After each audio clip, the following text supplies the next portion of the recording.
Hello, and welcome to Paranormal in Pennsylvania, where we discuss history and hauntings. Today we're going to be traveling to Brownsville, Pennsylvania to talk about our first castle on the podcast. I'm Erica. And I'm Sarah. Let's get into it. Okay, so we visited this place. Yes. It was amazing. Yeah. I have not said the name of the place yet. Nobody knows what we're talking about. We visited a castle in Pennsylvania, used the history to try to figure out which.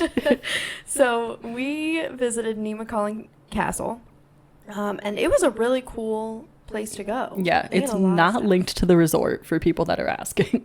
Oh, that's good to know. Yeah, because our social media manager asked if it was linked to that and if it was the castle used in The Bachelor. Definitely not. Definitely not used in The Bachelor. But no, it was really awesome. So, of course, there's a lot of history to this place. We'll start with the name. So the name for this castle is derived from an individual who was Native American, and this person helped the white settlers in their endeavor of moving across the west area. Okay. Basically. And so that's where the Nemacolin comes from. The other thing is sometimes now it's called Bowman's Castle because the Bowmans were the people who built the actual architecture. So the first part of the history, it started as a trading post, which was built by Jacob Bowman and his wife in the late 1780s, so like right after the Revolutionary War.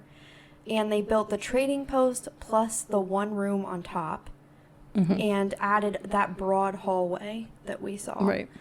And they had 9 children. Yeah, that's a lot. It's a very small space. Yes. Yes. So Jacob passed away in 1847, and he left the house to his son Nelson Bowman. And Nelson and his wife Elizabeth added the whole east wing of the house, plus the brick tower, and they updated the nursery to Victorian elements. Right. Okay. So that was like not the last wing that we went into. Right. Okay. It was. Remember the nursery, the first part of it had a low ceiling? Yes. And then I remember the nursery? Listen, we're going to get into it because...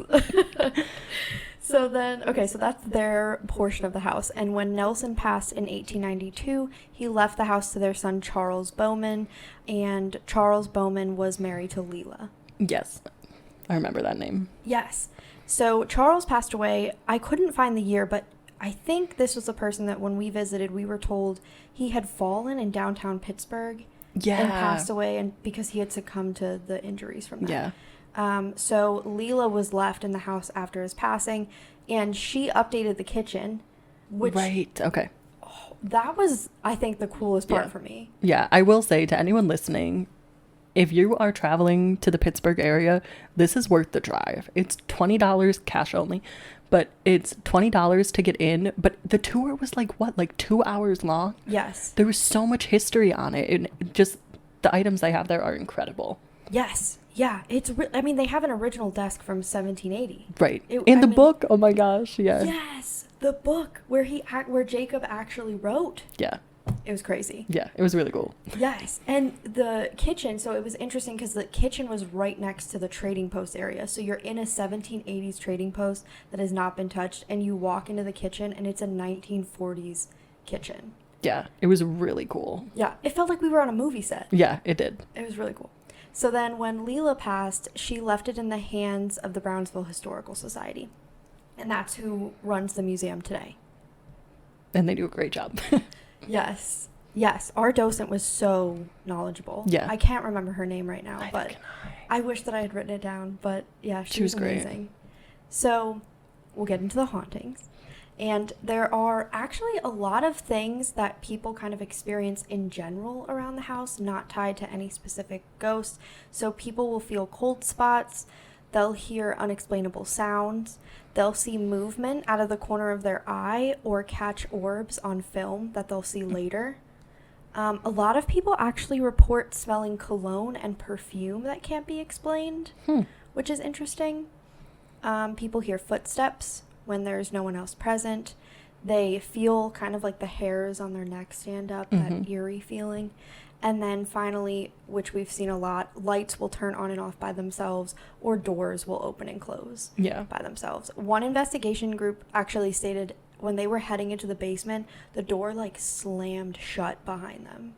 That's freaky, especially because like they don't include the basement on the tour, but all of the staircases were so narrow. Yes. And freaky already. Yes. And steep. Yeah, very steep. Crazy.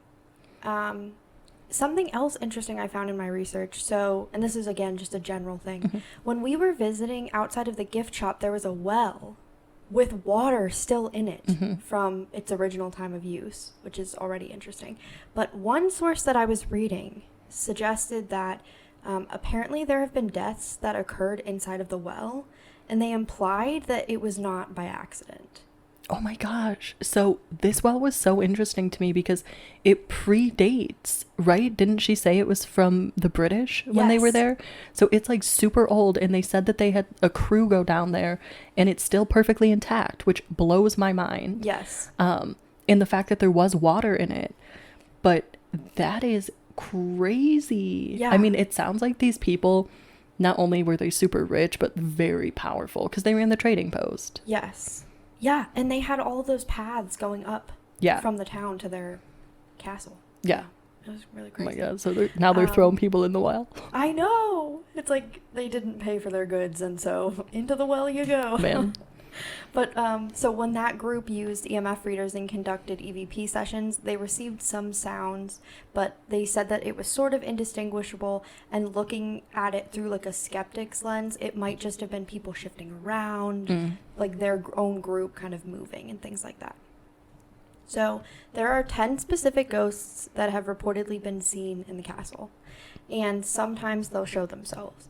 So I'm going to I'll just name the 10. There are a few of them that I found extra information on that I'll talk about. So the 10 ghosts: Jacob Bowman, Mary Bowman, his wife, Nelson Bowman, Elizabeth Bowman. There's an old woman in the servants' room. There's a dog, which runs around the halls and the nursery. And I couldn't find any other information on this, but yes. So the dog runs around the halls and nursery. There's Amos, which was the runaway slave. Okay. One of the sources that I read said that they came from the Underground Railroad, but we know from our tour that actually didn't exist. Yeah. So that's just information I want to get out there, that the Underground Railroad most likely did not exist there, even though in previous history they thought that it did. Yeah. There's 2 little girls, most often in the nursery, and a cop actually saw one through a window when exploring the grounds. Oh my gosh. And there's a woman in a dark dress. Okay. Also, I think that I stated that Mary Bowman was Jacob Bowman's wife. That is not correct. Okay. I said it, and I was like, no, that's not right. So Mary Bowman is an orphan, and I'll talk about her in a second, who was a ward of Jacob's, supposedly. Oh, okay. So 2 Oh my God, 9 kids wasn't enough? I know. So 2 of the ghosts most often seen are Elizabeth, Nelson's wife. And from what I've gathered from the research, Elizabeth is often seen wandering the halls in a long dress and is said to be a prim and proper lady as she's walking through. Makes sense. There's actually one source, though, that states she's seen running and screaming through the halls. I wonder what that could be. Yeah. Because it was just one source, and I didn't see anything in the history that said that there would be any reason for her to be screaming. Interesting. So that's interesting. And then Mary, who is a 7-year-old girl, approximately, with dark curly hair. And Mary could be an orphan, like I said, who was a ward of Jacob's. But one source, there's a YouTube video I watched from Heinz History Center HCAP, which states that there's actually not too much information on her, and it could be one of Nelson's and Elizabeth's children who passed. Okay. So they're not sure. And she may be seen in the bachelor's room of the castle, but a lot of sources state that she's most often seen in the nursery area. Okay. Which, this is a part that I'm going to ask you if you remember what happened. Yes. Oh my gosh. So, do you want me to tell the story? Yes. Okay. So, we've been trying to go to every place that we cover, right? And a lot of times we're like, dang, not really anything. This time, I was having a conniption. So for more background, this place is like so obviously haunted that they offer ghost tours. So our tour guide was saying she didn't want to give us a ton of information on the hauntings because they want people to come back for ghost tours, which is completely fair. So we were walking around taking as many photos as we could because she said a lot of time ghosts are captured in media. And we walked into the nursery and I was like taking pictures. They have like an original rocking horse. And I turned to the front of the nursery with windows and my phone screen just went black. And like I could not get it to start. And I turned to Erica and I showed her my screen. Yeah. And I was like, Erica, look. And she didn't have her phone on her. She had left it in the car and we were like, oh my God. And then as soon as we stepped into the next room, like literally crossed the threshold, it's into a bedroom, it turned back on and the camera pulled back up. So it's not like it was restarting. It didn't crash. It had just stopped working. Yes. And you tried multiple times in that room before we crossed over into the next one. Right.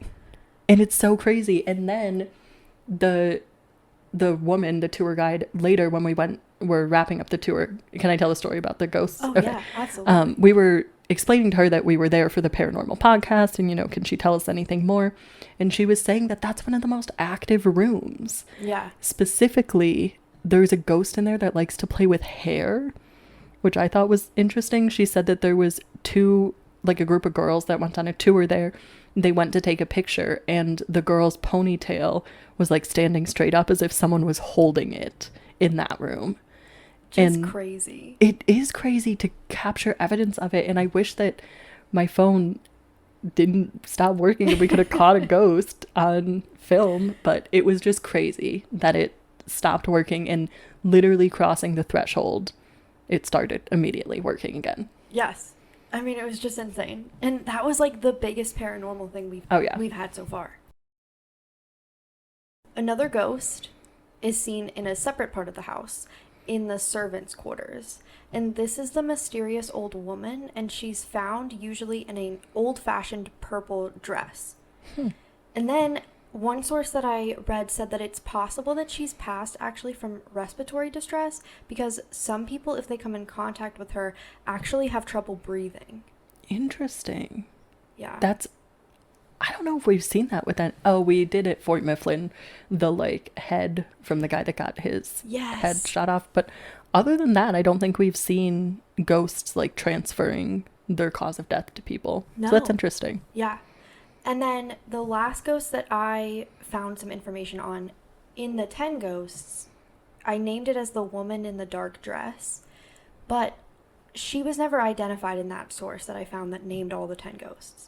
However, I did see another report that Anne Elliott Bowman, she was one of Jacob's children. She passed away in 1876.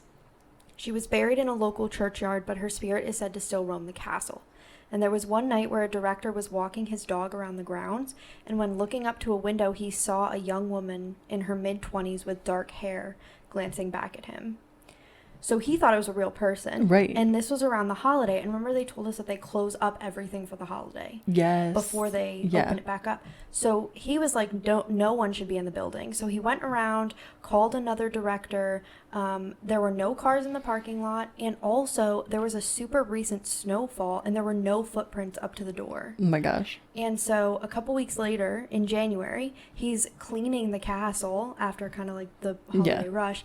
And he saw the picture of Anne Bowman in the library downstairs. Oh, yeah. And was like, that was her. That's who I saw in the window. That is crazy. And so I don't know for sure, but I'm thinking that the woman in the dark dress might be Anne Bowman. Yeah. Wow. That's so obviously this is a family home, right? 3 generations of Bowmans lived in it. And the woman was saying that the family doesn't seem very interested in it anymore. And we were thinking that that's really strange. But now I'm like, it would be kind of weird to live in a house haunted by your ancestors. Yes. Right? Like. Yeah. I actually question how Leela lived there for so long. Well, remember in the room next to the nursery, the tour guide was saying that Leela got weird feelings about it and didn't like to stay there. Yes. So even that, it's crazy to me. Yes. But yeah, I agree. I didn't think about that, but yeah, that's probably why they're not super fond of it. Right. They're like, this place is so haunted. I can't.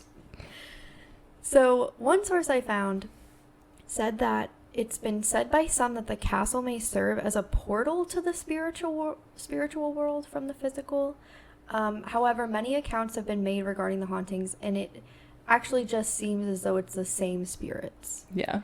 So some people have claimed that because it's so active, they think it's a portal. Well, so do we know where these people were buried? Because this was way back when. So are they on the property? I don't know. That's actually a good question. I know Anne Bowman is like in a churchyard, so right. I don't know if everybody's there. Interesting. Because I wonder why. Because it seems super active with family. Yeah. And as we saw from like the pedigree that we looked at, there was so many people in that family. Yes. Interesting. So I also looked on TripAdvisor because I figured people did the ghost tours and right. would have like more insights. So somebody just stayed overnight one night and got a ton of activity. So what? How? I know. I wish. I know. I'm like, what? Something. Yeah. But they had activity in the nursery. So when walking out of the nursery, the sound of a pebble being thrown in this person's direction was heard, but then they looked around and nothing was there. And they got a picture of a shadow figure that looked to be a child in the nursery. And then in Mr. Bowman's bedroom, someone saw a shadow figure in the mirror. Okay. Do you remember the bishop's room? The one with the gold mirror? Yes. Yes. So there was this red room with this like really crystal gold mirror. Yeah. Like it was crazy. So they heard EVPs in that room. Interesting. And they heard footsteps and knocks in the bachelor's room. And a woman with them on the tour apparently heard her name called twice on the spirit box. That's freaky. Yeah. We should get a spirit box. Yes, definitely. Because that's my favorite part of, I was going to say paranormal, but that's not. Yeah, phasmophobia. I love the spirit box. So another TripAdvisor report said that they heard voices, and then the piano that I think is down in that library. Oh, yeah. The piano played by itself while they were there, and then they just had those weird, eerie feelings. Didn't she mention that? Yes. The piano playing by itself? Yes. Yeah, I thought she mentioned it. They have 3 pianos in there right now, which is crazy. Yes. But, yeah. Yeah. And then during one investigation in the basement, during an EVP session, an investigator felt something touching her ear, and she assumed that it was a bug or a spider and asked the other investigators to like remove the cobweb or whatever was on her, and nothing was there at all. And so then the other investigators asked through the EVP, were you trying to tell her something? And someone came through on the recorder and said, a little. A little. Maybe. Still undecided. Yeah. I was, but now it's too much. And then, okay, so the craziest thing I found, to the point where I was like, I don't know that this is real. Like, this seems like it was faked, but I don't think it was. Okay. So, on one soundbite from Ghosts Nat, which they seem to be the group that runs the ghost tours for the castle. Oh, okay. Or they have some involvement with it. And they did their own kind of investigation. And so, in their soundbite, you can hear knocking in a voice. So they try a knocking test where they do like the traditional like knock, like the 5-call knock, and then wait to hear if the ghost will do the 2-knock answer. So not only did the ghost knock back, and it was super faint, and I think it was only 1 knock, but they spoke and said, I'm knocking. Oh my gosh. And you can hear it, and it's a very like growly voice. That knock has come. I cannot remember what other episode it was on, but it did. And I think we asked on that episode too, how old is that pattern? Yes. Because this is like the 1800s. I know. That's crazy. And then the other crazy thing about it was, so the knock and the voice were not heard in person, but when they listened to the recording back, that's when they heard it. Oh, yeah, that's even weirder. Yeah. But yes, that is all of the hauntings. And obviously, we went there. Yes, wait, you didn't talk about the bed. Oh my god, with the Jesus. Yes. I totally forgot about that. Wait. You tell that. Okay, so the tour guide, she also does haunted tours. It seems like a pretty small staff. So we walked into one of the rooms. It was actually the funeral room where they used to hold the funerals. It was for like wakes. Since that used to be done at home, and There's like this intricate wood headboard, and she was like, look at the center, and what do you see? And now there's this older woman, and she's asking me what I see, and I swear all I saw was a vagina. And I was not about to say that. I was not about to say that to her. So I just kept saying, I don't know. But you said you saw Jesus, right? Yes. So I walked up to the actual bed frame, like very carefully, because I did not want to like touch it, but like my nose was like real close to the bed. But you can see in some of the lines it looked like a face, and I think I turned around and I said, I don't know, like it looks like a face, it kind of looks like Jesus. And that's when she was like, yeah, so people either see the devil or Jesus, right? And I was like, that's a huge disparity. You're like, good thing I saw Jesus. Yeah. And here I am, like an uneducated swine, seeing a vagina in it. But it just, I don't know. It was like, I was trying not to make it something it wasn't. Yes. Because I didn't want to, like, cheat it. I never ended up, even when she said it, I, like, couldn't see it. Yeah. But maybe it is a paranormal thing where it only, like, presents itself. That's true. To certain people. Well, and I feel like I had to like cross my eyes a little bit, you know what I mean? Right. Like, yeah, like squint a little, yeah. Yeah, where you're not really looking at it, but you're looking at it. So, yeah, but that was really cool. That was a cool one. Yes. That was it. I think you hit everything else that we talked about with her. Yes, I thank you so much for bringing that up. I totally forgot about that bed. Yeah. I would go back. I want to go back for Christmas. Yeah. And for a ghost tour. Yeah, I want to go back every holiday. I have said to like my mom, I want to take her for Christmas because so as I said already, 1, it's worth it for the tour itself because there was so much history and it's so cool. 2, ghost tours, duh, we'd love that. But 3, I love like Christmas and to see it all done up, and it didn't take us that long. It was like 45 minutes to get there? Yeah. It wasn't bad. So I would absolutely go back for any of the things. I might stay away from that well though, because I didn't get great vibes from it anyways. And now that you say that, I'm like, yeah. I did take a picture down it though, but there's nothing in the photo. Apparently it's like 70 feet deep. I'm like, no thanks. I don't want to look over that again. Yeah. No thanks. I mean, it's covered with that grate, but it doesn't feel that sturdy. Like, that's not OSHA compliant. No. So we shouldn't say that. It might be OSHA compliant. But yeah. No, but it was a really cool experience. I'm so glad that we went. Yeah. So that is the story of Nemacolin Castle in Brownsville, PA. Thank you so much for listening this week, and stay tuned for next week to see where we go next.